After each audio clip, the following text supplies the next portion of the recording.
It's now official. The Democratic Party, the legacy media mob, they no longer represent the hardworking men and women in this country that make this country great. It is a party that is filled to the brim with coastal elites in San Francisco, L.A., New York, D.C., Illinois. We'll include them.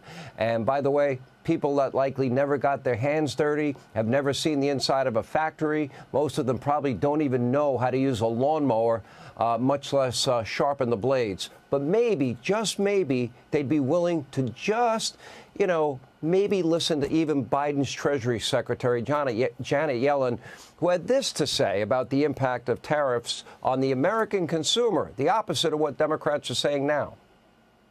There have been some experts, some groups, the National Retail Federation among them, who've expressed concerns that it will be U.S. consumers who eventually end up paying for these tariffs. As you know, polling shows that rising prices are voters' biggest concern right now. So I'd ask you to speak directly to them. Will American consumers bear the cost of these tariffs?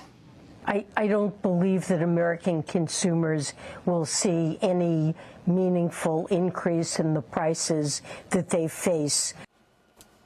For once, Yellen was right, but this is about more than prices for consumers. Pat Buchanan pointed out in 2019, quote, tariffs are the taxes that made America great. The Tariff Act, signed into law by George Washington, 1789, protected American manufacturers. It created a new thriving industrial sector in the Northeast in this country. The Founding Fathers also enacted the Tariff of 1816. That allowed Americans to generate its own textile market, all but blocking out competition from Great Britain. And in the early 1900s, a new tariff allowed multiple presidents to slash income taxes, which ignited the Roaring '20s. Meanwhile, the infamous Smoot-Hawley tariff is always blamed by the left for the Great Depression.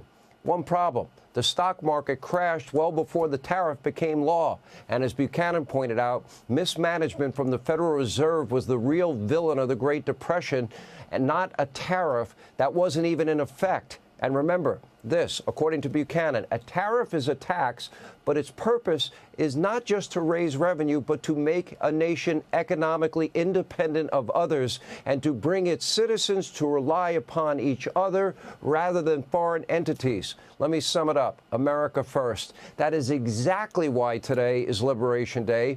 It's a day that will be remembered as a turning point and the start, I hope, for every American of a new golden age of American wealth and exceptionalism.